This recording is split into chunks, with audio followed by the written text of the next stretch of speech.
Assalamualaikum my dear learner and welcome back to my YouTube channel. Today again I'm going to read another newspaper article and this article is from Dawn News. Let's read its heading first, then I will read all the detail of this article. Good news for GB. Its eye-catching title Good news अच्छी खबर for GB Gilgit के लिए. आज मैं आपको एक point clear करना है जो मुझसे किसी ने मतलब कमेंट में पूछा था कि मैम जो डिस्पाइट वर्ड है वो तो एक प्रेपोजिशन है, why would you say it conjunctive conjunction. So I tell you and here is the date as well कि एडवांस जो वोकैब है वो जो एडवांस ग्रामर है उसमें ये देखिए यहाँ लिख भी दिया है गूगल ने कि एडवांस कंजक्टिव एडवर्ब है. ये जो वर्ड क्या है हमारे पास क्या है, nevertheless, nonetheless, despite and in spite of. ये वर्ड हैं जो कि एडवांस में अभी एज अ कंजंक्शन के तौर पे यूज होते हैं. ठीक है, आपने कहा कि ये एक प्रपोजिशन है, I agree with you, this is a prepositional word. लेकिन जब हम एक एडवांस में मूव कर चुके हैं, ठीक है, ये एक और जगह लिखा हुआ था, उसकी हेडिंग उन्होंने साथ डेट दी थी 2023, मतलब 2023 में भी इसको एडवांस कंजंक्शन के तौर पे यूज किया जा रहा है. अब इसका यूज क्या है कि क्यों मैंने क्यों इसे कंजंक्शन कहा, आप इसे एज अ प्रपोजिशन जो कि ठीक है प्रपोजिशन है, ये एज अ प्रपोजिशन अभी तक इसे क्यों आप ले रहे हैं. देखिए जी, सबसे पहले आया जी कि what is the difference between conjunction and conjunctive adverb. ठीक है, जो कंजंक्शन आप इसे इसलिए नहीं आप कह रहे कि आप तो कहेंगे मैम कंजंक्शन तो कितनी चुनी है हमारे पास, फैन बॉय है, अदर वो जो दो क्लॉज को जोड़ने के लिए सब कोऑर्डिनेट कंजंक्शन है वो है.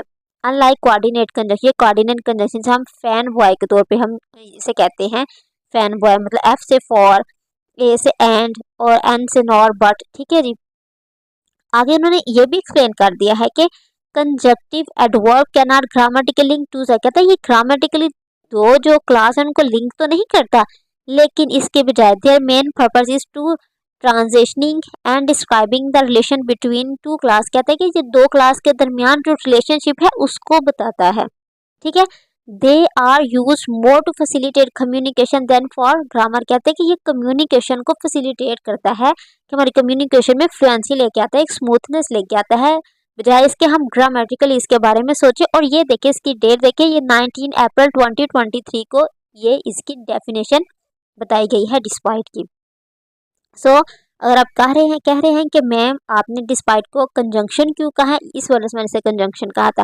अगर आप कह रहे हैं प्रपोजिशन तो आप ठीक है, ये एक प्रपोजिशन भी है, लेकिन किस तरह ये यूज हो रहा है उसके लिहाज से हम इसका फैसला करते हैं. तो अगर आपको इस तरह का कोई और भी डाउट हो तो you are welcome, you can ask this type of question as well. So हम आज बात करते हैं अपने आर्टिकल की. द गवर्नमेंट क्या है हमारे पास, the government of Gilgit Baltistan. अब हमें कहा जाए ना, इसमें से सब्जेक्ट मैं फुल रीड करती हूँ ये sentence, then I will tell you. The government of Gilgit Baltistan has decided to establish a special economic zone in the region to facilitate foreign and the local investment. ये था जी एक पूरा सेंटेंस. अब हमने सबसे पहले सेंटेंस अगर आपने लिखना है या पढ़ना है तो आपने सबसे पहले उसका सब्जेक्ट आपकी जुबान पे आता है. या हमने सब्जेक्ट से सबसे पहले सब्जेक्ट ढूंढना है. अगर मैं कहूँ ना कि किसने, अब एक सिंगल वर्ड का ट्रांसलेशन करें कि गवर्नमेंट हुकूमत ऑफ गिलगित की हैज़ डिसाइडेड फैसला कर लिया है, एस्टैब्लिश करना स्पेशल, एक स्पेशल किस्म का economic zone in the region इलाके में, टू फैसिलिटेट करने के लिए फॉरेन एंड लोकल इन्वेस्टर, बाहर के मुल्क के जो लोकल इन्वेस्टर हैं उन दोनों को. देखिए इतना तो हमें समझ आ गया, इतनी तो इंग्लिश हम सबको आती है. अब हमें देखना है कि भाई इसका फुल मीनिंग क्या है दी. इसमें पता चल गया है कि इसमें कहा जा रहा है कि जो गवर्नमेंट है किसकी, गिलगित बल्तिस्तान की जो गवर्नमेंट है उसकी हम बात कर रहे हैं कि उन्होंने क्या किया है, हैज़ डिसाइडेड, उन्होंने फैसला कर लिया है. तो बात किसी कर रहे हैं, the government of the Gilgit Baltistan, ये हमारा हो गया सब्जेक्ट. उन्होंने क्या किया, हैज़ डिसाइडेड, उन्होंने फैसला कर लिया है या कर चुके हैं. जो सेंटेंस में हो ना कि काम हो चुका हो, मतलब कर लिया या कर चुके, तो इस तरह के सेंटेंस होते हैं वो प्रेजेंट परफेक्ट के होते हैं. There is a difference between present perfect and past indefinite, but as a Urdu speaker अगर आप ये कह रहे हैं ना उन्होंने वो फैसला कर लिया है या फैसला कर चुके हैं, तो ये तो परफेक्ट, ये है प्रेजेंट परफेक्ट। ठीक है, आपके लिए इसको आइडेंटिफाई करना बहुत इजी है।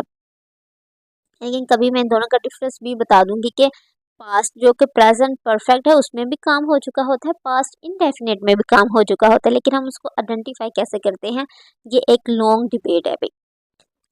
यहाँ आप देखें कि हम कौन सा सेंटेंस यूज कर रहे हैं, हम लोग टेंस यहाँ यूज कर रहे हैं पास्ट प्रेजेंट परफेक्ट का। टू एस्टैब्लिश, अब टू होता है हमेशा पर्पस को बताता है। टू किस चीज के, एस्टैब्लिश करने के लिए। अ स्पेशल इकोनॉमिक जोन, एक स्पेशल इकोनॉमिक जोन, एक मतलब एक सादी मतलब जोन इन दी रीजन इलाके में। और टू फैसिलिटेट, फिर वो कह रहा है, फिर अब कह रहा है क्या करने के लिए, वो साथ ही आंसर दे रहा है टू टू लगा के। टू फैसिलिटेट, क्यों वो इकोनॉमिक जोन बना रहे हैं, टू फैसिलिटेट सहूलत देने के लिए फॉरेन एंड लोकल इन्वेस्टर, बाहर के मुल्क के और जो लोकल इन्वेस्टर हमारे मुल्क के इन्वेस्टर उनको सहूलियात फ्राहम करने के लिए गिलगित बल्तिस्तान की जो गवर्नमेंट ने डिसाइड किया है कि वो एक स्पेशल इकोनॉमिक जोन बनाएंगे। ठीक है, एक स्पेशल इकोनॉमिक जोन बनाने का इरादा कर लिया है, ये डिसीजन ले लिया है। ये है जी इसकी पूरी ट्रांसलेशन। और ये सब, ये हमारे पास सेंटेंस किसका है जी, प्रेजेंट परफेक्ट का। आगे मूव ऑन करते हैं। It is indeed a great step toward ameliorating the economic condition of the region. Ameliorating का मतलब होता है कि हमने क्या करना, बढ़ाना, खुशहाली लेके आना। ठीक है, it is Indeed, it is ये है, इंडीड बेशक।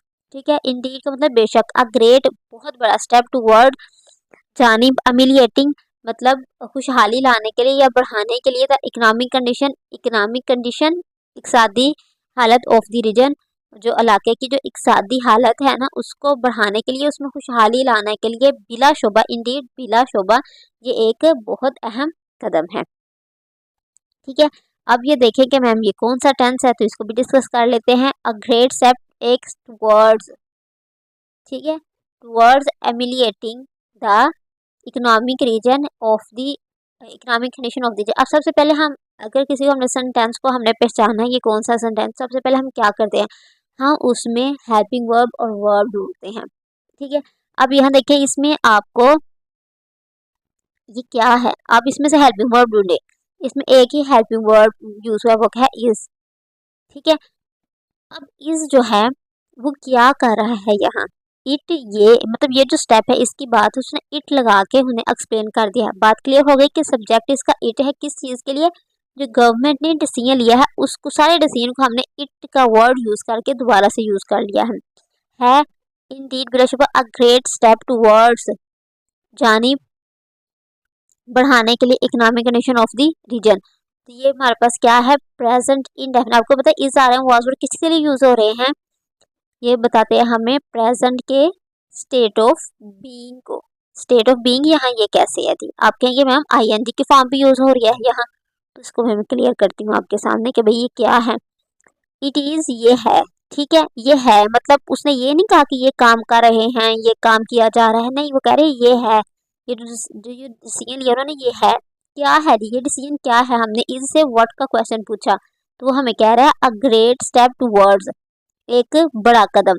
आगे हमने टुवर्ड्स लगा लिया है, इसके टुवर्ड्स बता रहा है जानिब, किसकी जानिब, ये आगे वो हम लगा रहे हैं प्रेजेंट स्पेल को हम लोग लगा के, हम लोग क्या क्या कर रहे हैं जी, प्रेजेंट पार्टिसिपल को हम लोग यूज़ करके इसको हम लोग एक्सप्लेन कर रहे हैं। प्रेजेंट पार्टिसिपल जो कि एक्सट्रीमली एडवांस जो कॉन्सेप्ट है इंग्लिश का, लेकिन बहुत ही इजी अगर आपको वो आ जाए तो। अगर एज अ बिगनर आप देख रहे हैं तो यहाँ मैं आपको वो नहीं छेड़ूंगी उस टॉपिक को कि आप कंफ्यूज हो जाएंगे उसमें। ठीक है, तो यहाँ आप ये देखें कि इट इज़ ये है बेशक अ ग्रेट स्टेप, ये यहाँ तक ये सेंटेंस मतलब ख़त्म हो रहा है।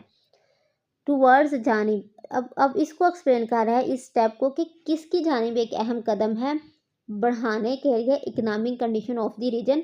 तो ये क्या है जी, ये इतने वाला जो सेंटेंस है वो है प्रेजेंट पार्टिसिपल का।